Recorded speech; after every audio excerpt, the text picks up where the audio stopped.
ndeko Félix Antoine Tshisekedi azali président de la République azali bongo ye moko azali à la base ya séparation o ezali bongo entre ba Katangé na ba Kasayen. Maman nana azali président naza premier ministre mboka oyo aza Kasayen.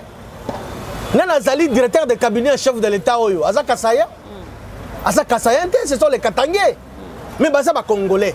On les a ba faux fuyants. Le chef de l'état n'est pas tribal. Président de la République akiti na Kasai akei bongo ko bongisa makambo ba Kasayen na bato ya espace Kasai na espace ya Katanga.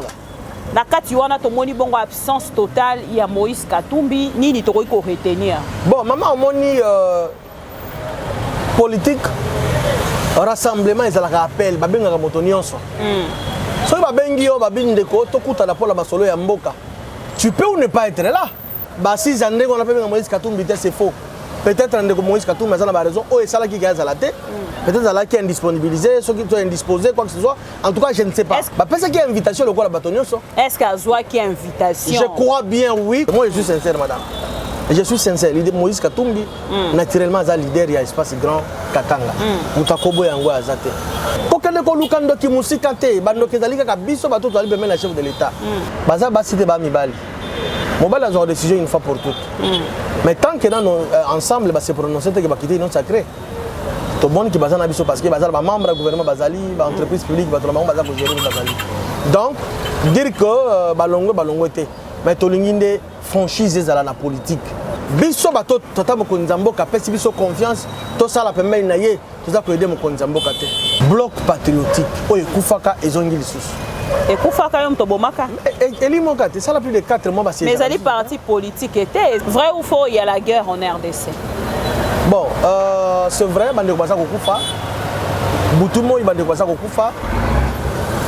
Ce qui musapi moko maman ezoki pota. Nyo suffisa na passe. Pour le bac passer les qui en tout cas oui, passer ça na mboka to boité. Là je suis conscient que passer ça na mboka comme Bamboka Nyon ne peut pas ses alliés. Au Koyoka na kati ya bango na agenda caché na bango. Bazo luka dialogue. Sous prétexte, to va na la loi électorale. Non, on va boy ko kene ba élection bo fandi. Biso mo to traîner na terrain to beti bal to che babi agenda za caché ba lingi dialogue. Dialogue pour nini? Ponde ko na ngai na pese d'abord mbote na respectaka mingi. Ve sayo lisanga bonganga.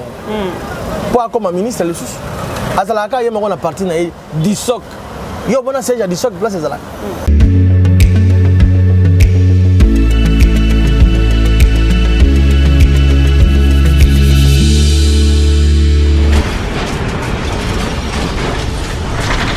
Ma mission TV, le miroir du monde.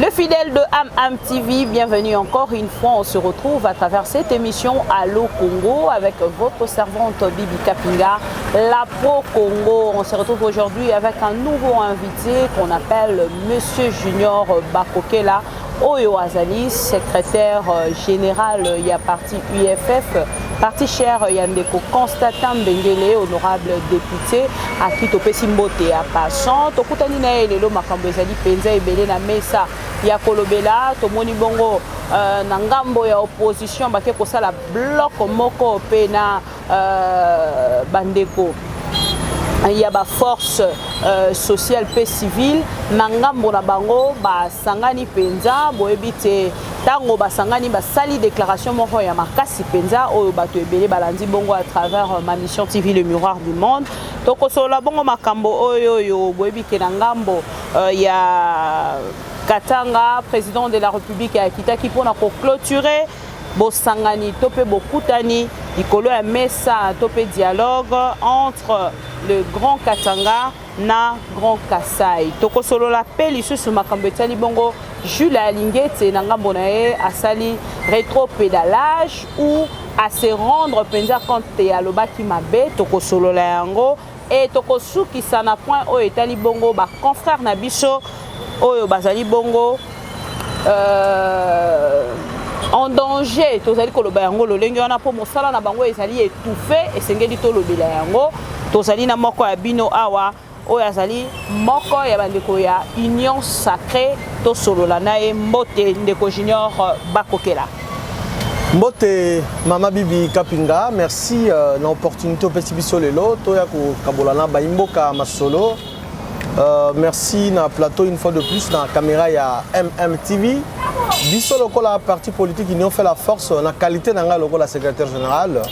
Elle a toujours présent pour la beta Masolo Amboka pour la koyebisa Baimboka la vérité, la vraie version ya makabondenge zotalema, zosalema plutôt na katia union sacrée de la nation. Alors, ndeko Junior Bakoke, la bateau nyonso bazali kolanda biso, to mona ki mokanda moko e circula qui semble que bino nyonso ba communicateur ya union sacrée bobeti loboko na mesa boloba ki bokoloba lisusu te, bozali ko se retrouver te, ba veste karaya kala jusqu'au nouvel ordre, bo suspenda ki penza communication na bino. Bozo ko tambola makolo kola ba moto boza na ba risque baza ko s'occuper na bino te lelo to moni yo zongi na etando eke na landio na ba émission mi balemi satu to lo bate ba futi bino Baba Bibi mais c'est trop dur na zongi est-ce la kendaki na kimaki pour ba na zongi to moni mokanda e circuler mokanda wana eza ko engager ngai te ni de près ni de loin. Ceux qui ont la politique pour la veste. Ceux qui ont la communication pour aider les chefs de l'État pour battre la mituka, pour battre la veste, la chaussure. On a déjà engagé Bango. Biso tous la politique avec objectif. Tous à soutenir le chef de l'État par conviction. Ils allaient pour l'intérêt à que na somba veste, na somba mutuka non. Pour la veste tout là takayango. Mutu kapeyo yebi totambola makolo te totambola la maman qui mambala na biso et permettre à biso to se déplacer d'un millier à un autre. Donc koloba que bandeko wana biso ba communicateur, je précise bien les ali ba communicateur à union sacrée te biso ba communicateur à union sacrée to na structure na biso bien structurée, bien assise, notamment ndeko na biso on appelle Mbote Donald Kabasele. Oh, azali bongo ya de pesi azali coordinateur ya structure na biso. Chiko nani atie mokanda na place. Yo kate mama ngai yo nazolobela yo nazali parmi ba vice coordinateur. Toza na 4 vice. Jamais au comment na biso le quoi toza wana na ndenge ya prestige te to lukaka. Il y a des avocats, il y a des fonctionnaires, il y a des cécistes là bazana kati ya makambo wana. Il y a ba musu baza ba cadre ba entreprise publique. Donc koloba ko biso to ye politique pour la to luka. To so ba veste to ndenge ba de ko wana ndenge ba komaki. Ça n'engage que eux. Bah, toi, là, bazo luka bez, bazo luka tatal mo konzambo ka pesa bango, acha bango ka po pesa bango lomenya. Biso toza ko accompagner mo konzambo ka pona ko luka pesa biso lomenya te. Pona conviction pour que to ça la ba imboka. C'était ça l'objectif ya biso ba communicateur union sacré. Mukanda wana ezali nango na ko benga ngo ezalo ko tract, ezalo ko chiffon, ezana sens mo côté bande ko na ba kende ko luka place ni ba ko za veste, na ko luka ba place ba ko za mituka. Yo ça va déjà ba veste na yo. Mais maman, na ko beta lo. Ba lobi bozo passer ba moment dur tant mosu yo ndozali ko boya kolobela yango. Yo moto zali ko boya tant mosu kolobela yango mais bato ebele penza bazali ko talisa te. Moment dur ndenge ni maman. Ba moment dur bozali ko passer na kati ya union sacrée. Bande ko bazo tala ngai. Ko se retrouver. Monde entier bazo. Susu bazali ko se retrouver te. Je doute fort. C'est vrai que mon utilisé n'a pas si Covid est affecté qui économie en boka à travers le monde, mais tout ça là quand même est fort. Tout ça là moi malamu, tout les moi lipa, tout mais la moi mai, na lobe ngo bien que pas chez Ali en boka, mais tout ça là quand même est fort, na fort na biso pas mbaté na tout koloba awa. Il y a des ceux là où basa ba avocat, ba basa ba fonctionnaire, ba au cadre de l'entreprise bazali, ba futa ba rappeler moi mike pour que bazwa moi moya kolia. Koloba que pas c'est l'équipe. En tout cas, oui, pas ces en boka, to boité. Là, je suis conscient que pas ces en boka, comme Mboka ne fait pas ses alliés, mais que biso ba communicateur. Toye pour na keno to luka veste, to luka mituka, et ça passe parce que toye ko soutenir tata mo Mboka avec conviction pour na to accomplir, soit to réaliser, to redynamiser, soit to impacter visibilité à l'action na sur terrain. Nzala ningi mama bibi. Na ya o pa na yo, o pesi ngai tasiate na meli, ya café na meli na zala nganzo to makasi. Koloba keno nzala bandeko na bazo luka bache bangoka, soit ba luka sympathie papa mo Mboka, après c'est bango mo mbo alomenya. Et Taliban, mais d'ailleurs, bateau basali va communiquer on a naebi atako mo de mon côté. Merci beaucoup maître Junior Bakoke là tokei directement na ngambo ya Katanga esika mokonzi ya mboka kendaki bongo kosangana penza na bandeko ya Grand Katanga pe bandeko ya Grand Kasai esika balekaki na lisolo pona kotelemela bokabwani oyo ekendaki bongo kokota na kati ya bandeko ya Kasai pe ya Katanga. Tomoni bongo na ngambo ya bandeko ya Bakasai bapesi ba recommandation na bango pe batalisi a haute voix na bokonzi ya mboka tata ekolo te eloko ezali penza komema bandeko ya Kasai na kati ya Katanga ezali pasi eleki makasi nzala balobi penza makambo ya pasi makasi devant chef de l'État. Et pensez-vous que de votre côté beaucoup tani oyo euti bongo ko salema et ko trouver bongo solution na oyo ezali ba réclamation ya Bakatangais? Merci une fois de plus maman Bibi Kapinga. Je crois que biso ban sur le quoi la Congolais tolanda qui de très près poursuite ba travaux na jour il y a clôture. Il y a clôture. La conférence interprovinciale le groupe qui des grands espaces Kasayen, espace Katangais. Donc c'est le qui na ville à Lubumbashi. Tata Bokonzamboka atindaki premier ministre pour na kofungola ba hostilité wana tolanda ki yango biso banso et puis jour à clôture tolanda ki pe ba conclusion soit ba recommandation au epesamaki. Ndenge tu koloba ezala ki bongo maman gouverneur ya province ya Kasai oriental wazali intérimaire ya Zoki Maloba na compte ya espace Grand Kasai atanga ki ba recommandation parmi tant d'autres nga yoka ki sala nga parce que bande ko mingi baza kotika réseau sali ki bande ko batika Kasai ba kende Katanga ezali nzala eleki famine eleki passe eleki souffrance eleki chômage eleki mais quelque part aussi nga na mituni ba question kaka tango mama na sa ko lubanga lobi mais biso bato tata mokonzi mboka pesi biso confiance to sala pembeni na ye toza ko aider mokonzi mboka te toza ko aider mokonzi mboka ta mukete mama kokende ko lukando ki musika te bando kezalika ka biso bato to ali pembeni na chef de l'état outil nécessaire oyo ko permettre créer ba emploi et pas ba imboka zali fonds de promotion de l'industrie FPI rôle na ezali ko financer ba industrie locale ba opérateur économique pour que bango à l'air tour ba créer ba emploi. Mongo yo non se kota kana FPI ba millions chaque mois. Ce qui mouke 13 millions de dollars. Ba sala kana yango nini. Nakala maman to bandaka ko yoka chaque vendredi FPI abandaki ko financer ba projet à caractère industriel. Nazolo ba parce que nazalaki Asdasia ancien FPI. Chaque vendredi tant on est ko Constantin Bengue nazalaki DG. Chaque vendredi babandaki ko financer projet industrie à caractère industriel madame. Comment expliquer bande ko baza ko lobake bakimi pona nzala pasi eleki mbongo yekotaka na FPI et servaka na nini kaka ba subvention oyo comité intérimaire wana na mande ko ba suspendre bango babande ko bola baza ko continuer ko bola yango c'est inacceptable. Et ça la kanini au financer projet moto na ko akuzwa bato mususu po basala misala mbongo ezo circuler. C'est comme ça le rôle ya FPI. Rôle ya FPI yango wana tata mokonzi mboka akende koluka magie ailleurs te unité wana outil wana fonds de promotion de l'industrie société wana entreprise wana nde pesaka misala. Comment expliquez-vous encaisser les mois 13 millions de dollars? Lelo yo ba financement ya ba projet industriel et ça le magalisu te. Ceux qui balobi mbongo wana za kokota ba comment ko financer ba projet à caractère industriel dans l'espace Grand Kasai. Ba opérateur économique bazangi kuna bazali ceux qui bazui misolo wana basala misala et ko créer ba emploi bande ko bakozwa misala bande ko bakolia malabu te et comment mboko ya muziki comité de gestion na boy ko ta comme ono diffamation le ba misala ngala comme chèvre na bango na singa te dazo bango vérité madame parce que yo pose otali saka charge na côté moko non mais on a yo ozali ko pesa charge kaka na kati ya FPI maman bon mais yango bongo gouvernement ezali ko sala nini esika bozali ko tali FPI ezali entreprise publique oyo gouvernement ezali mo konzi na yango nazo pesa conseil na ba konzi ya gouvernement entreprise wana fond de promotion de l'industrie d'ailleurs par sa dénomination c'est clair pour promouvoir l'industrie locale. Bozo misolo wana bo financer bo injecter yango bo financer ba industrie locale na niveau ba province principalement espace Kasai et ko créer ba emploi bande ko na ba lingi ko yoka te tozo kende jour pour jour ina ne yango to lingi to ko ba bande ko na intérimaire bazo sala intérim et là côté pléthorique et engagement plus de 70 agents engagés depuis bazawana parce que j'ai mes services bazana 4 plus de combien ba boko ba subvention bazana et combien de voyages et comment dit que les oh ya voyager ceux qui moninga moso akiti na aéroport moso azu avion akei et comment ndenge nini tata mokonzi mboka oyoki ndenge baimboka baza kolela nzala souffrance eleki kokende koluka magie ailleurs te tata mokonzi ya mboka oyebi bien ke ngai nasoutenaka yo à 100%.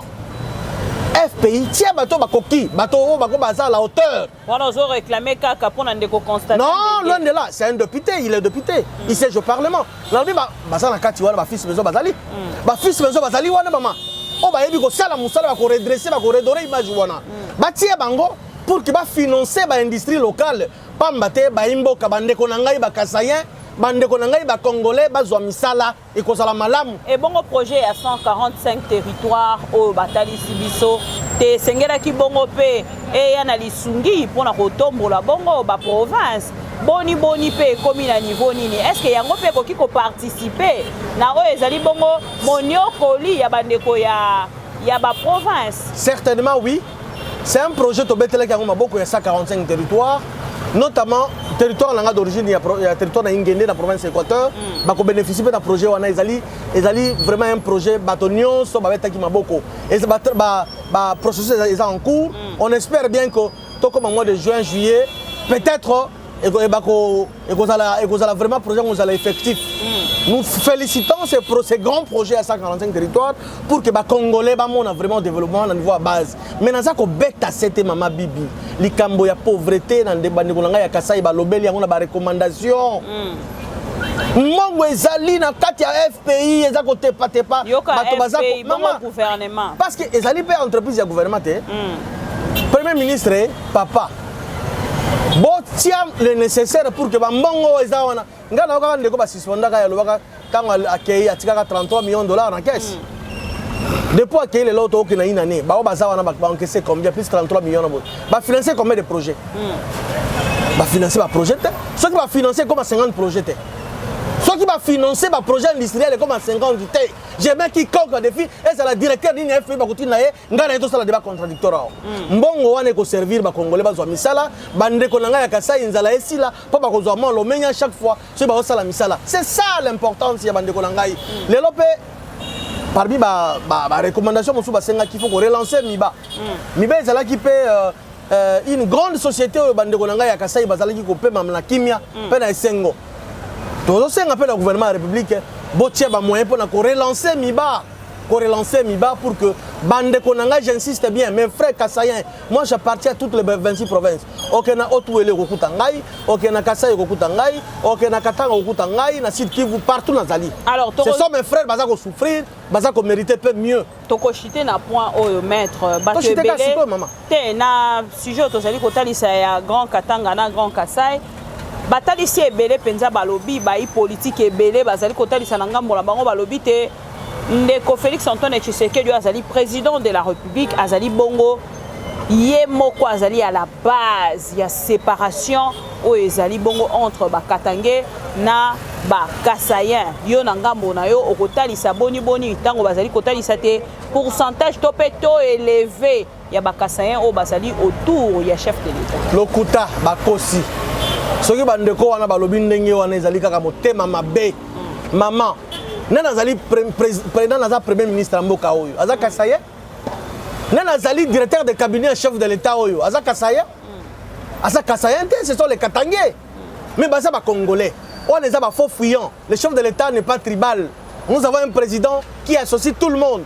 qui est en train de voir alingi babiloko ba clivage té la petit exemple là au premier ministre il n'est pas de l'espace Kasai le son directeur de cabinet Guilain Nyembo il n'est pas de l'espace Kasai en quoi bakolobako chef de l'État entourage non c'est faux OK la institution ya minene ya mboka oyo Sénat autorité morale à regroupement na ngai on appelle symbole de papa Modeste Bahati les sages du pays ya azali espace Kasai té tokei na l'Assemblée nationale la chambre basse papa Mboso Nkodia azali espace nini madame il est du grand Manundu on croit bakoluka ba imputer mokonzi ya mboka oyo tozomona volonté ezali quand bien même que là je serais peut-être d'accord avec vous quand bien même que ba collaborateur na baza à la hauteur te ba osala misala malamu te mais kolobaki tata mokonzi ya mboka pembeni na ye non natangi bato minene natangi wana okokuta kuna mutu akasai aza te président de la République akiti na Kasai akei bongo kobongisa makambo ya bakasayen na bato ya espace Kasai na espace ya Katanga na kati wana tomoni bongo absence totale ya Moïse Katumbi nini tokoki ko retenir. Bon maman omoni politique rassemblement ezalaka appel babengaka moto nyonso. Soki babengi yo babini ndeko tokutana mpo na basolo ya mboka. Tu peux ou ne pas être là. Et bon, qui t'a pas na makasi bano militaire ya ko participer non. Ba pesa qui invitation le quoi bato nyonso. Est-ce qu'à Zoa qui invitation? Je crois bien oui comme on a ndeko Jacques Kiabula Katwe. On a pesi mbote gouverneur wana. Sincèrement il est honnête. Contrairement à ndenge na banda ko yoka kala. Mais ndenge na zui mo bata ko analyser ba fait na ba makambo azo sala na moni ke ndeko la aller honnête. Il ne peut pas ko sala blocage soit non ba 6 ans ndenge on appelle Moïse Katumbi c'est faux. Peut-être que Moïse Katumbi a raison, ou est-ce qu'il a la tête, peut-être qu'il est indisponibilisé, ceux qui sont indisposés, quoi que ce soit. En tout cas, je ne sais pas. Est-ce qu'il est considéré comme vraiment moko ya ba leader Penza Katangé? Oui, Penza kokaki pe koloba un mot na kati ya ba sizwana. Aza considéré maman, mutakobo ya leadership ya Katangé. Et Sali Penza pas cité na bandeko basangana kibongo. N'est-ce pas Katanga? Nazomona mutako boya leadership à Moïse Katumbi. Moi je suis sincère madame. Je suis sincère, Moïse Katumbi naturellement est leader il y a espace grand Katanga. Mutako boya ngwa azate. Mais par le fait qu'il y a zalaki na cérémonie on a tenga pe salaki ngamba passe. J'ai compris peut-être zalaki disponible était pour dans la bassise wana. Tout comme peut dans la politique, asana agenda naie asana ba carré naie ayi makamazo sala, ça n'engage que lui. Ngala za muto ensemble était dans une opposition de l'union sacrée de la nation. Il est libre à Koya, tout comme il est libre à Koya. Masali na bino na kasi ya union sacrée. Bon, à cause de l'union sacrée, mais l'autre kolobate séparation, ils allaient déjà consommer, divorce, ils allaient déjà consommer. Mais bon, ça dit qu'on masquer kaka pour la population. Tant que là, nous va se prononcer officiellement, il faut que baza na kati union sacrée. Parce qu'il fallait que baza basite ba mibali. Mobile a une décision une fois pour toutes. Mais tant que nous ensemble se prononcer que va quitter l'union sacrée. Tout le monde qui baza na biso parce que baza ba membre du gouvernement bazali, ba entreprise publique, ba tout le monde baza ko gérer bazali. Donc dire que balongo était mais to linginde franchise ezala na politique.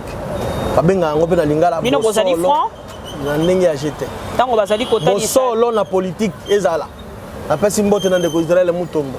Bo solo na politique ezala. Faut bo solo ezala.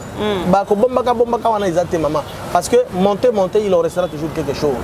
2023 ils ont comment donc comment on a effectivement celui bazala qui la biso na kati ya union sacrée. Vrai ou faux il y a la guerre en RDC? Bon, c'est vrai bandeko baza kokufa. Butumo bandeko baza kokufa. Soki musapi moko maman ezoki pota. Nyonso ifoza na pasi. Bandeko na est.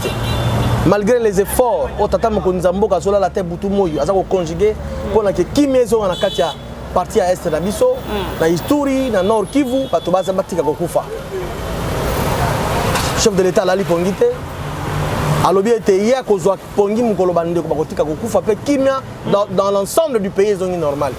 Alors, je ne sais pas comment bazo baza ko commenter na sens monsus que guerre eza na mboka te, je ne sais pas trop mais bandeko baza kokufa. Bandeko baza kokufa. Là nous devons le reconnaître que bandeko baza kokufa et que zo c'est la place na est état de siège ezali eza kobota bambuma mais moi ba zone moko d'ombre ezali bandeko baza ko continuer kokufa eza malamu. Eza ko sala ndenge nini koyoka te ndeko Gilles Alingete lelo azali vraiment objet ya ba insulte, objet ya ba critique na bandeko ebele penza na diaspora tout comme na kati ya Congo. Oh, bazali kotalisa te a craché sur ba mort ya SCA République. Maman nalobaki question ya ndeko Gilles Alingete na ko commenter yango penza te pamba te et comme ko kene na sens ya mabe. Gilles Alingete yé la personne ya Kulutu Gilles Alingete yé azwaki confiance ya tata mokonzi ya mboka.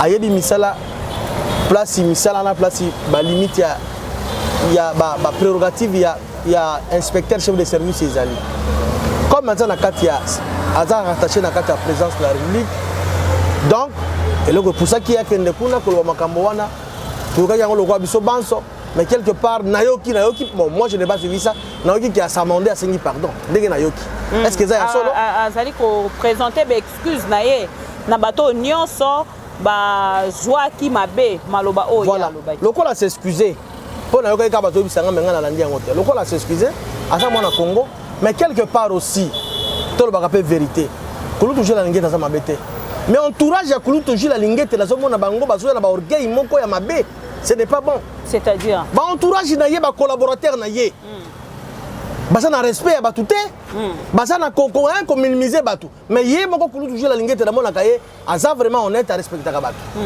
baza na respect ya bato mais entourage na ye na kotanga kombo wa te na ye bona sala publicité ya bango te o bazala ka zinga zinga na ye est-ce que entourage na ene moto esalelaki ki discours oyo yakenaki ona lobi yango entre parenthèses na profiter na caméra na mpona loba yango bakomi na mwa ma TV moko ezanga te na ce n'est pas normal wala koyinisa bato bayinisa kulu toujours la lingete na mosala malamu azosala il fait un bon travail lelo oyo bapolisier bakomi na salaire ya bango baose yango na 30% euti grâce ya patrouille financière ondeko asali mosala ezobota mbuma oyo alingete azosala ezomonana mais entourage na ye s'il vous plaît bokitaka quand même bandeko bozala olendo makasi ce n'est pas bon moto ayebi on a ça se s'intéresser na ye ayebi ce n'est pas bon pour toujours la lingete aza na ye humble azosala mosala conformément na vision chef de l'État mais entourage na ye bokita s'il vous plaît si qu'on a kasi ya union sacrée na ba communicateur batalisaki bino balobi te bo commenter likambo ya ndeko Jules Alingete te po alobi mabe mais na commenter ya wati na commenter alobi malamu alobi mabe guerre ezali to guerre ezali te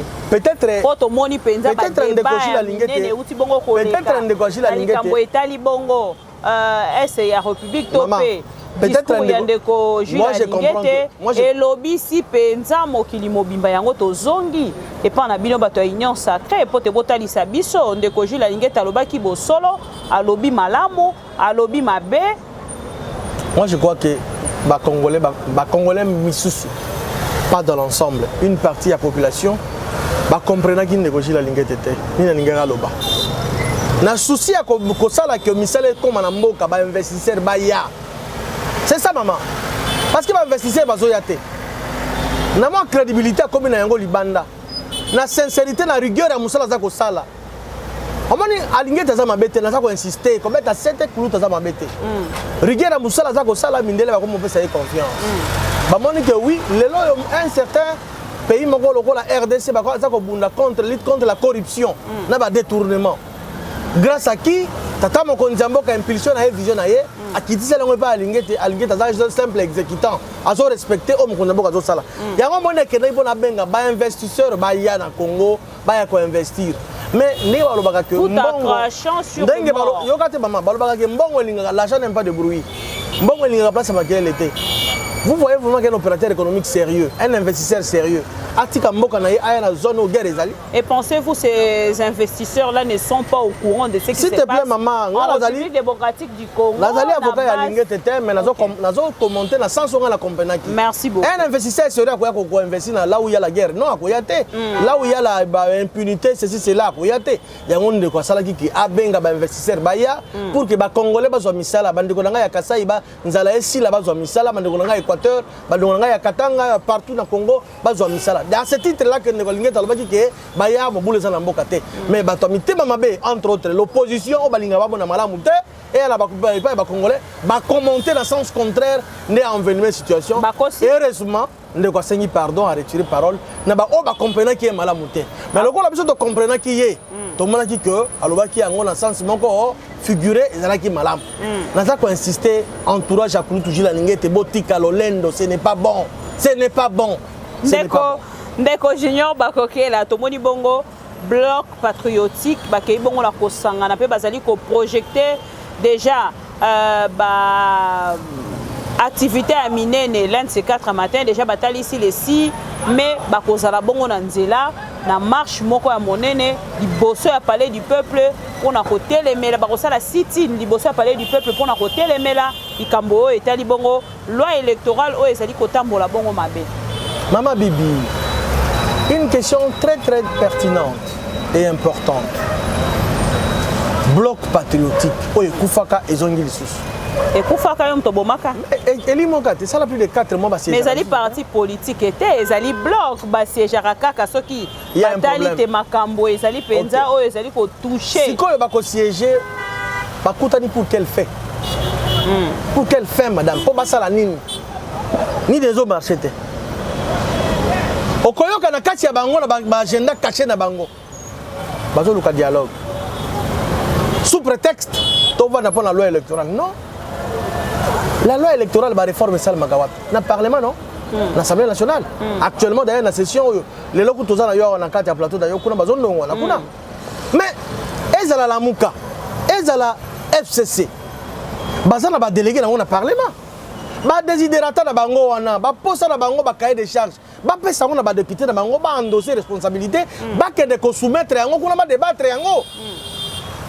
Ça ce n'est pas ça le problème madame. AGD a caché ba lingi dialogue. Dialogue pour nini? Pour de konanga na pesa d'abord mbote na respectaka mingi. Ve sayo lisanga bonganga. Pour comme ministre le sous. Azalaka yemo na parti na disoc. Yo bona siège disoc place ezalaka. Ezalaka te. Disoc est la siège T. Viens à la caille mon. Sur la suite micro nous. On quand ça la Simone va te passer 20. So qui na caméra cachée wa za caille mon a bengi caméraman. Non.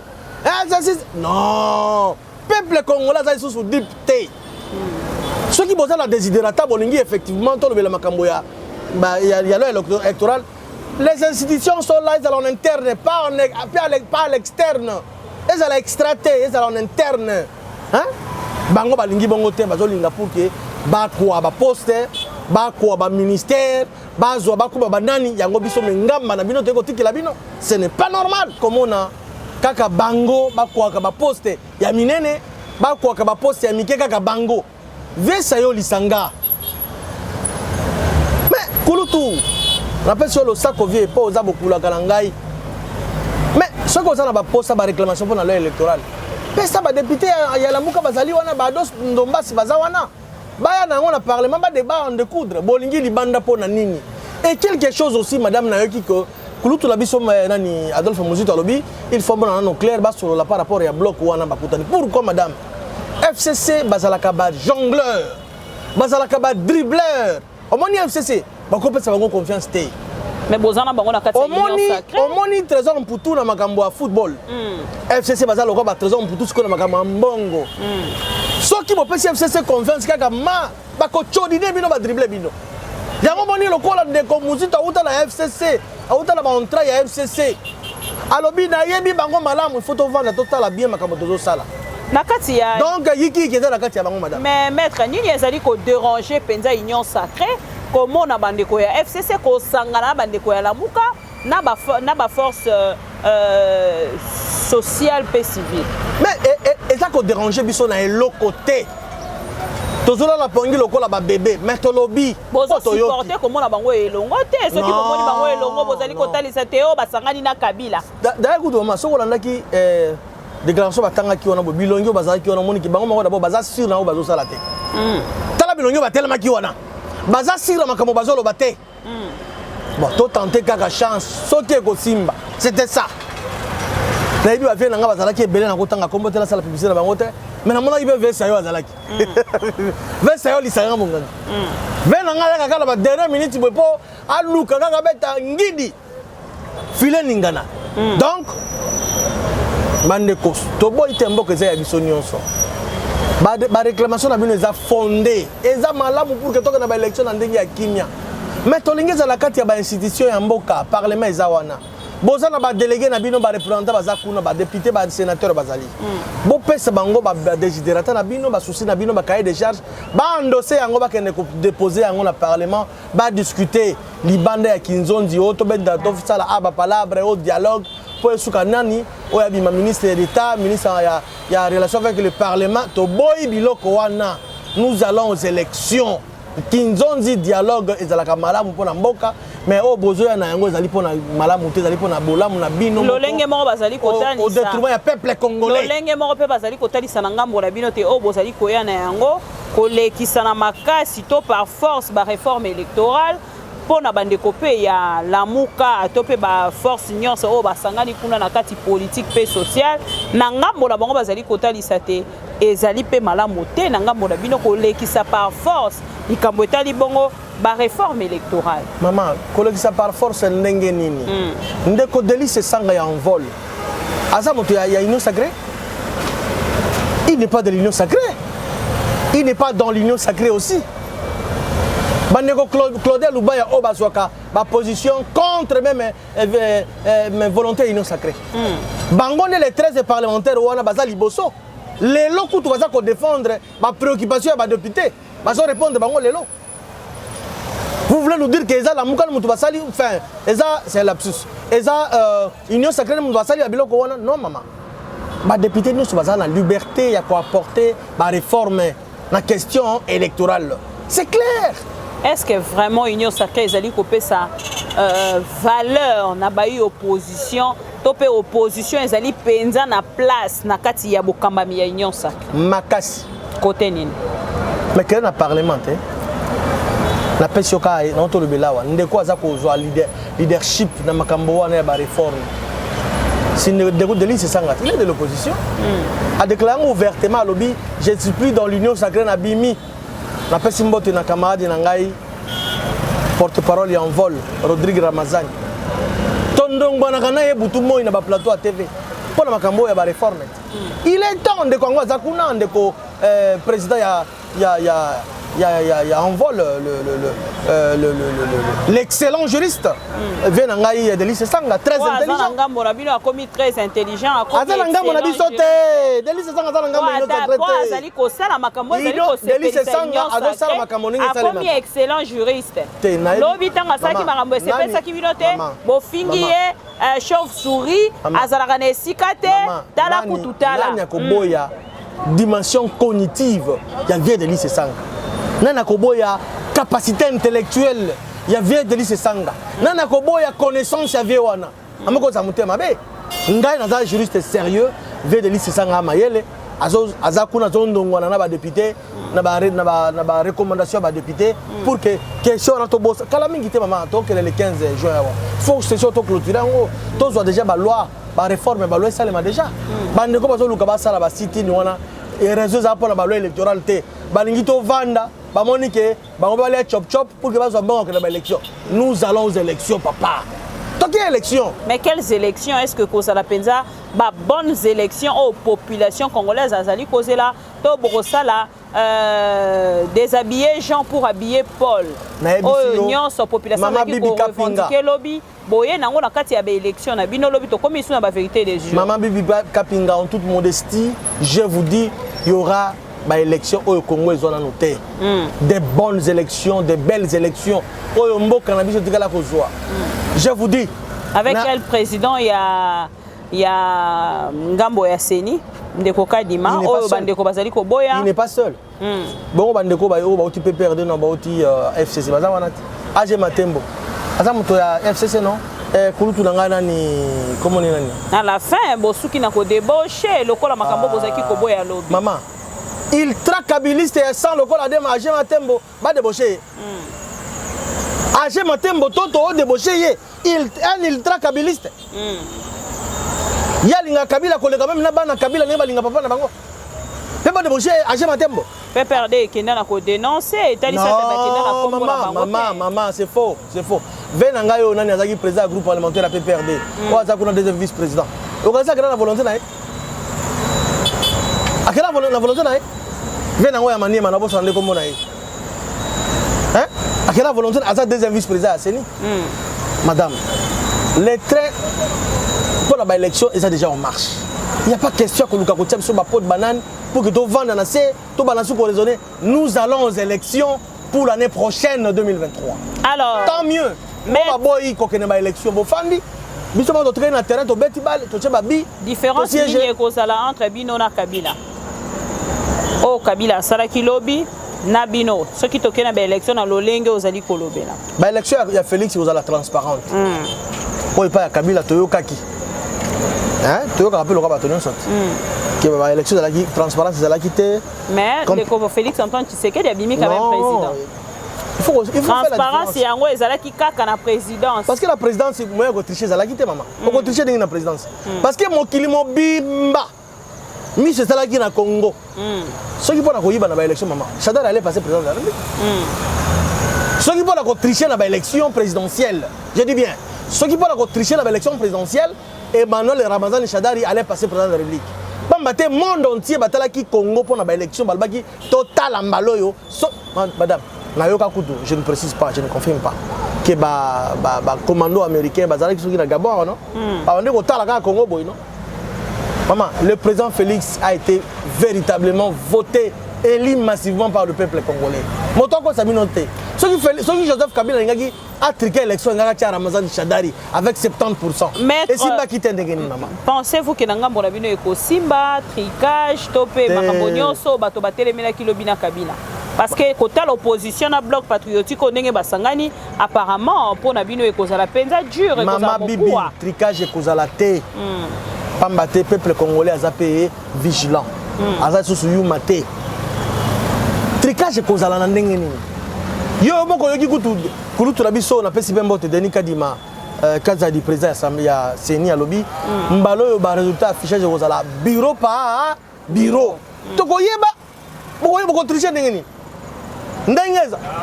Je m'excuse. Ndengeza laka. Ezalaka il faut qu'on afficher ba résultat bureau par bureau à lobby mbalo yo Kozala bongo. Siko yebisaka na miracle ni boko tricher. To comment la souka maître Junior Bakoke là. Tozali na bandeko na biso ba journaliste ebele penza o bazali kolela tomoni même na JED parce que mokolo ya lobby to après lobby to ko se retrouver bongo na likambo etali bongo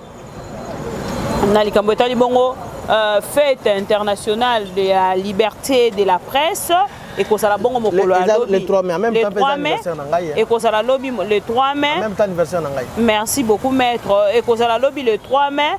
Mais nangambo ya ba ndeko bapanzisa ngo ebele bazali kotalisa te liberté de la presse ezali bongo étouffé na nzela ya JED babimisi ba statistique na bango ebele penza na likambo etali bongo liberté ya presse na kati ya régime ya mwana mboka Félix Antoine Tshisekedi balobi to ekomi penza na baisse makasi tomoni bongo na ngambo ya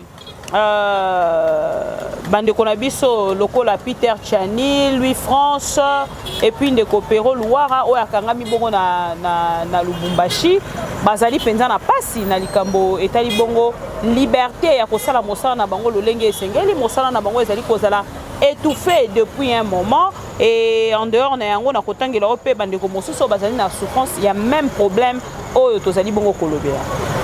Mama Bibi, merci beaucoup na question wana. Na kolobela ngo na ba voler moi mingi. Lobby ezali monde entier ba ko célébrer Journée internationale de la liberté de la presse le 3 mai. Donc on considère même temps kolopé ya mbota manangai.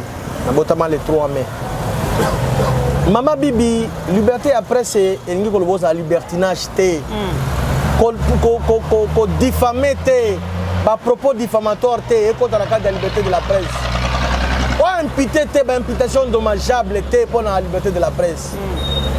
Bon, nayoka qui ba propos ya ndeko nangai lui France était pour qui c'est la PC mbote côté Azwami, c'est un garçon intelligent, humble, posé, afinga kate, na yebité ce qui est andi bazol beza ya solo, mais ba propos ya bande comme so wana nayoka ki maman, c'était scandaleux.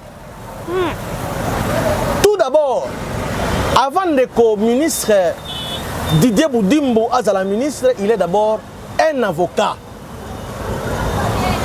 C'est ça la particularité de Bato Moussousou. Il y a Zali avocat. Avocat joue beaucoup plus de notoriété, na la valeur na humaine. Un avocat peut vilipender yé boyé, na ba propos boyé ni les tenants les aboutissants. Bo fingi azamu yibi. Bo ça na ba preuve que ndeko budi boyé baki. Ça c'est quoi ça? Et aussi un ministre, un homme d'État. Aujourd'hui dans la télévision ko finga yé na dossier oyebité ceux qui oza ko kota ceux ya solo ndeko maman. Mboka ngo tozo kende wapi? Ya ngone liberté de la presse yango wana. Vous vous réveillez le matin, vous vous confirmez, oui, Aïbaki, Aïbaki nini, Ozalaki, Omonaki, Aïbaki combien?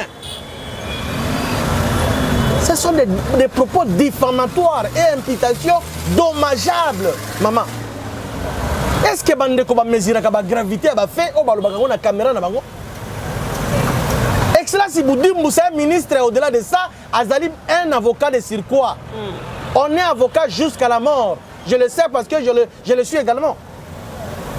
un avocat humilié acteur il kumbi probation balobango na droit il faut qu'on apporter ma preuve de ba fait aux quoi alléguer madame c'est tout le bango ba na ba preuve que ministre na biso de Dieboudimbo ayibaki ba kozala nango ba balobaki wana mais avant ça bazaki bongo na ba menace déjà to moni bongo na ngambo ya jet d'attaque ba menace etali biso te nous tablons sur les faits ba finga kito ba finga kité bolingi bo profiter na wana profiter te maman okene bongo kotia maboko na bandeko wana honneur ya mutu nulle part ata na supermarché batekaka honneur ya mutu okuti mbina étalage yango yo na honneur yango jamais et bon je félicite Didier Boudimbo le ministre ya hydrocarbures parce que ayebi mibeko na ye droit na ye ya bomoto ayebi yango bosa ko diffamer un digne fils du pays comme ça kaza moyibi maman bane Congo basalaka buzoba mingi te maman nga azali ne Congo te mais bato wana bazalaka na moi soni moko ya bomoto pona bango bazalaka penya na bomoto makasi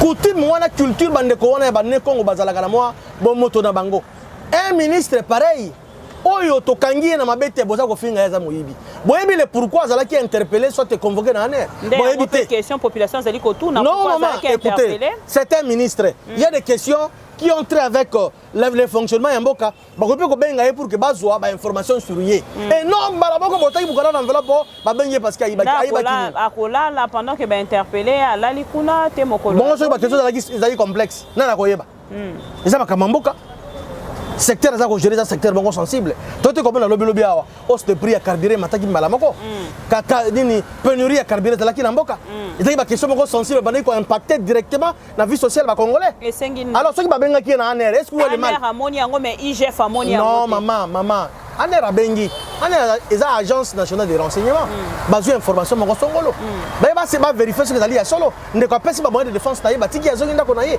encore ba journaliste ya bidongo d'ailleurs ce sont les journalistes bazalaka na opposition baliaka mbongo ya lingete mais na butu ba finga Félix mais natango il faut dire la vérité natango ya UDPS bazalaki na opposition tozalaki pe na ba journaliste bazalaki ba journaliste engagé natango ya Félix Antoine Tshisekedi natango ya Kabila bondima ki ba journaliste wana bazalana bango elongo babandeko kumisa UDPS bali ya Kabila journaliste ya UDPS babandeko kumisa ebele bazalaki ba journaliste ya opposition maman natikala mais bayaka basalaka mosala lolenge soki ozali journaliste ya opposition tikala na opposition journaliste ya opposition azalaka ndenge nini soko benazolo badengo lobite kala ezalaki ba journaliste opposition bobenga bango ba journaliste engagé kasi yokate bobetelaki bango maboko soki baza engagé lelo na kati na bino mama bibi tosala débat na yo te maman tozo solo là soki baza ba journaliste engagé ndenge lobby batika na engagement na côté opposition comment na butu boza kolia na régime oyo président Félix aza président de la République na moi bozo malamu basalaka na mosala na bango malamu mais bakendaka pas agir lingete bazoka mbongo pas lingete na ba preuve bazoka maman boyo bongi ba article basalaka mpona bakumisa lingete basala yango pamba ba vidéo basala mpona kokumisa lingete basala yango pamba mama na butu bazofinga na moi bazofinga Félix Tshisekedi ça c'est une contradiction totale mais ce qui Félix Antoine Tshisekedi azali mabe alingete azali kosala malamu batombolaka Félix Antoine Tshisekedi po basalaka pena alingete Félix botapesa ki place sur la salle asalaka yango na volonté na yete asalaka na impulsion ya Félix Tshisekedi so moni alingete aza kotraquer lelo ba détourneur mboka ezali volonté à Félix ezali vision à Félix donc avant kumisa alingete il faut kumisa na Félix parce que yenda pesa impulsion na vision na ye que sala yango boyeza la boyeza alingete aza justement un instrument tata mokonzi mboka asaleli. Alors tant ozali kotala lelo te na kati ya journalistes en danger bazali ko dénoncer la flambée des attaques contre le média depuis les états généraux de la presse, 75 cas atteintes à la liberté de la presse, dont 19 journalistes arrêtés et 11 médias fermés. Yo nangambo même kuna nangambo na bandaka na bumba ba journalistes bazali bongo inquiet. Liberté de la presse et ni comme ça na libertinage té.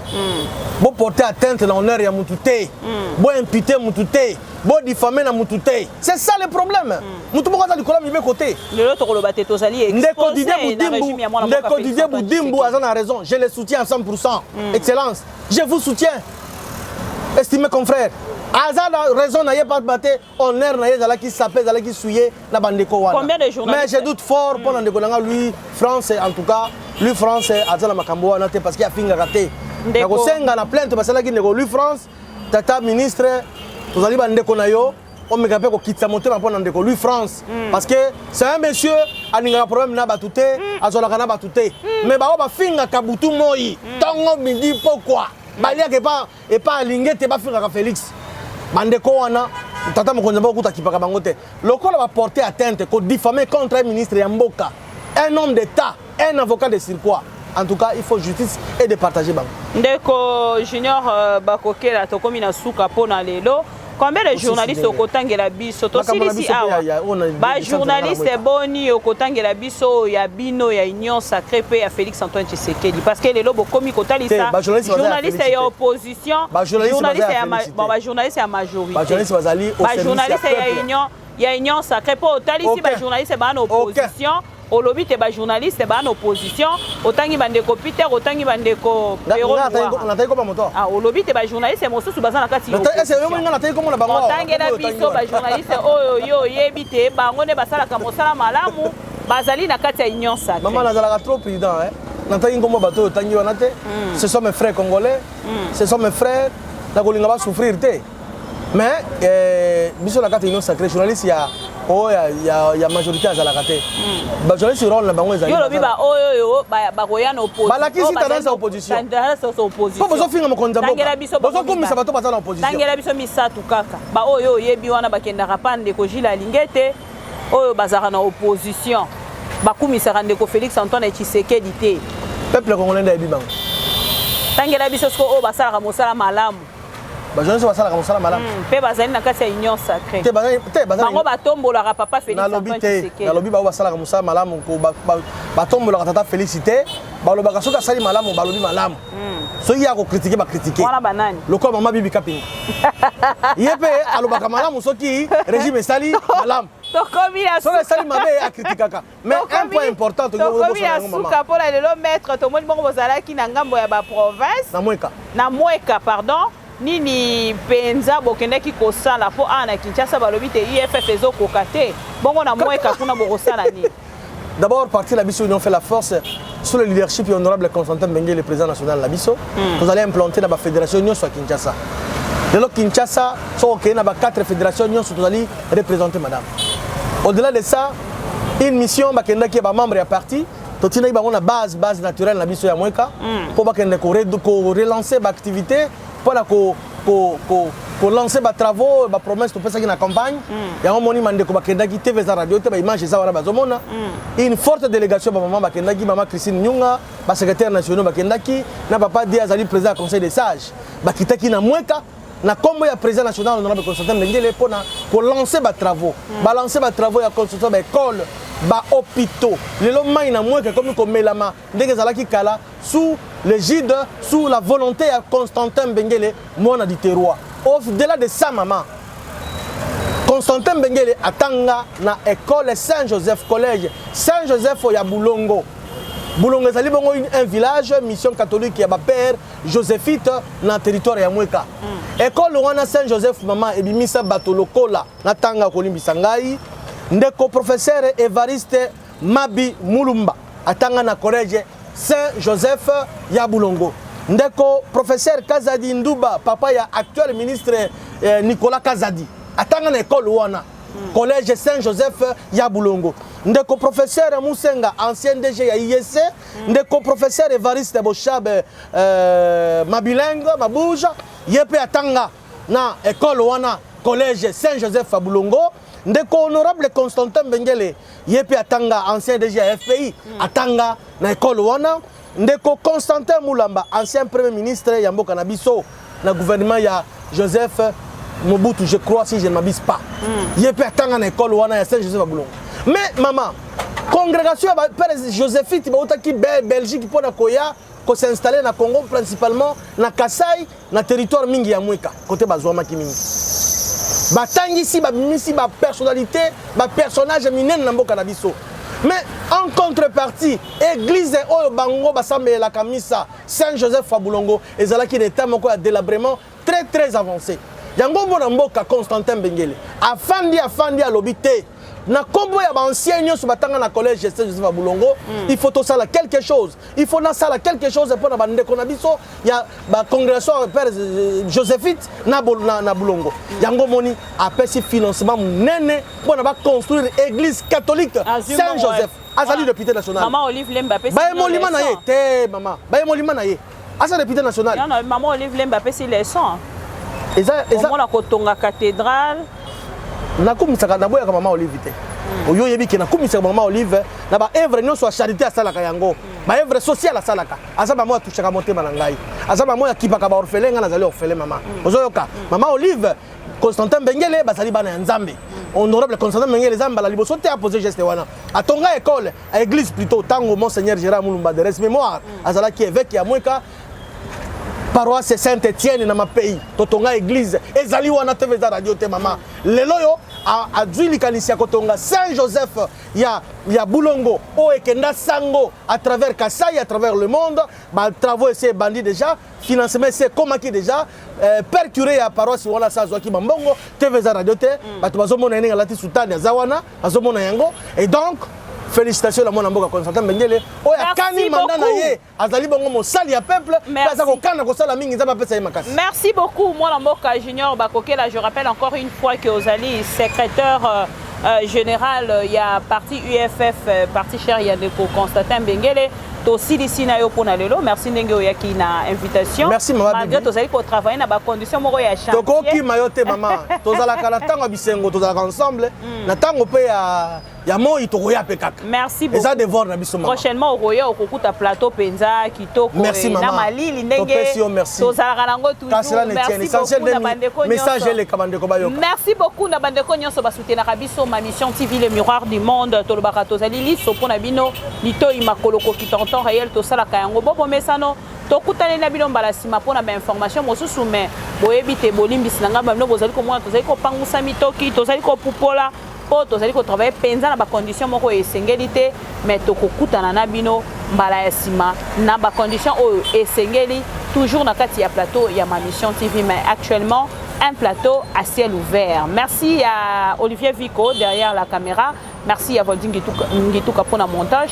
Tokutani Lobi.